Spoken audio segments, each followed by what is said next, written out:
ये हमारे नंदलाल सर और यहाँ पर उपस्थित हुए हैं कौशल सर के बेटी की जो बेटी हुई है उस लक्ष्मी आने के उपलक्ष्य में। तो यहाँ पर डायना में हम लोग उपस्थित हुए हैं। सर आपको कैसे महसूस हो रहा है यहाँ पर? बहुत ही आनंददायक जगह है और सबसे बड़ी बात, अब किस उद्देश्य से इकट्ठा हो रहे हैं। आज का दौर स्वार्थपरकता का दौर है। इसमें 10 दोस्त का एक जगह इकट्ठा होना और ये भी एक शुभार्थी शुभ काम के लिए। हमारे ही कलीग, हमारे दोस्त कौशल सर जी की पुत्री का जन्म, एक पुत्र के बाद काफ़ी लंबे अरसे के बाद उनको कन्या की प्राप्ति हुई है जिसका नाम सृजा रखा हुआ है। उसी के खुशी को बांटते हुए उन्होंने हम सभी को एकत्रित किया इस खूबसूरत माहौल में। और आज का दिन भी देखिए, सूर्यदेव की जो रोशनी है उसकी भी मिठास हम लोगों तक पहुंच रही है। प्रकृति का सौंदर्य चारों ओर हमें अपने नशे में सराबोर कर रहा है और ऐसे में इस कार्यक्रम का होना इस पर चार चांद लगा देता है। थैंक यू सर, आपके मतलब ये बेस्ट कमेंट।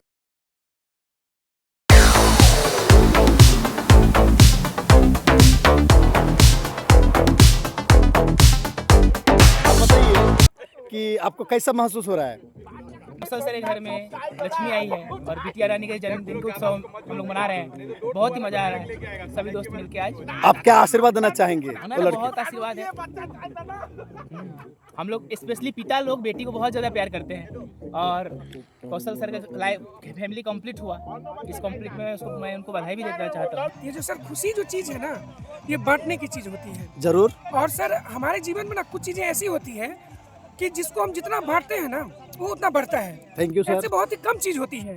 ज़्यादातर आपने सुना होगा कि जब हम किसी चीज़ को बांटते हैं तो वो कम होता है, लेकिन कुछ चीज़ें होती है जिसको बांटने से बढ़ता है। उसमें से सर एक ये खुशी है। आशीर्वाद भी है। हाँ। बिल्कुल बिल्कुल, खुशी एक ऐसी, उसी खुशी को आज हमने जो है सो यहाँ बांटा है एक दूसरे के साथ। और इस पल को जो है सो बहुत ही हमने एक यादगार और ख़ास जो है इसको बनाने की कोशिश की और शायद मेरे ख्याल से यादगार। और सृजा को क्या आशीर्वाद देना चाहेंगे आपके तरफ से? तो सब बस एक यही है, वो जुग जुग जिए, अपने मम्मी पापा का नाम रोशन करे, साथ ही साथ हमारे पूरे जो हमारा जो स्कूल का जो परिवार है उनका नाम रोशन करे, फिर अपने गांव का नाम रोशन करते हुए पूरे देश का नाम रोशन करे और लास्ट में बाप का नाम रोशन करे। तो उसमें आ ही गए वो। Thank you sir, thank you. इस तरह से बहुत सारे लोग बोझ समझते हैं। मैं समझता हूँ जन्नत का एक भगवान का एक वरदान है सर, वरदान है। आप तो सर आप थोड़ा सा लड़की जो है, लड़की आज के समाज में लड़की बोझ बनते जा रहा है, तो सर इसको आप किस तरह से किसी समाज को कैसे आप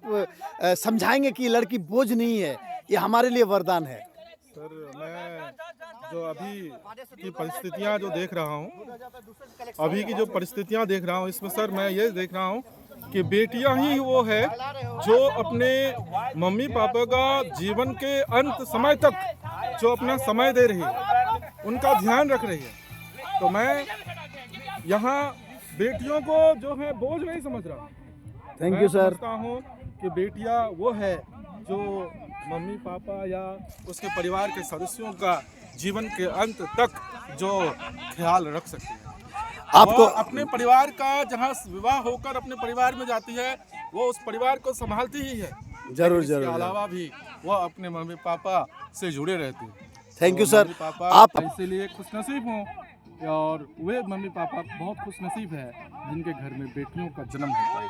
थैंक यू सर। सर ये वे खुशनसीब है सर, उसके घर में ईश्वर का जो है एक तरह से मैं कहूँ कि सीधा ईश्वर ही उनके घर में पधार चुके। Thank you. वनभोज में हम लोग जो सब शामिल हुए हैं, आपको कैसा लग रहा है? थोड़ा सा आप शेयर कीजिए। सबसे पहले तो अर्जुन सर, मैं आपके यूट्यूब चैनल के माध्यम से आपको धन्यवाद देना चाहता हूं कि आपने मुझे दो शब्द कहने का अवसर प्रदान किया। और इसी संदर्भ में मैं ये बताना चाहता हूं कि आज हम लोग कौशल सर की मतलब जो है बेटी, कौशल सर को एक बेटी पुत्री का प्राप्ति हुआ है और बहुत अच्छा लगा, बहुत एंजॉय किया। और क्या आप उनको आशीर्वाद देना चाहते हैं? क्या आशीर्वाद देना चाहते हैं? उनको आशीर्वाद ये देना चाहते हैं कि उनके मतलब जो है पर्यांगन में एक सुपुत्री का आगमन हुआ है और यानी हम उसको हम लोग दूसरा नाम लक्ष्मी के रूप में देते हैं और उनका उसी तरह से लक्ष्मी का आगमन हुआ है। तो उनका आने वाला समय भी बहुत खुशनुमा और बहुत खुशीपूर्वक बीते और आनंदमय बीते, यही मैं उनको मतलब जो है संदेश देना चाहता हूँ। Thank you sir.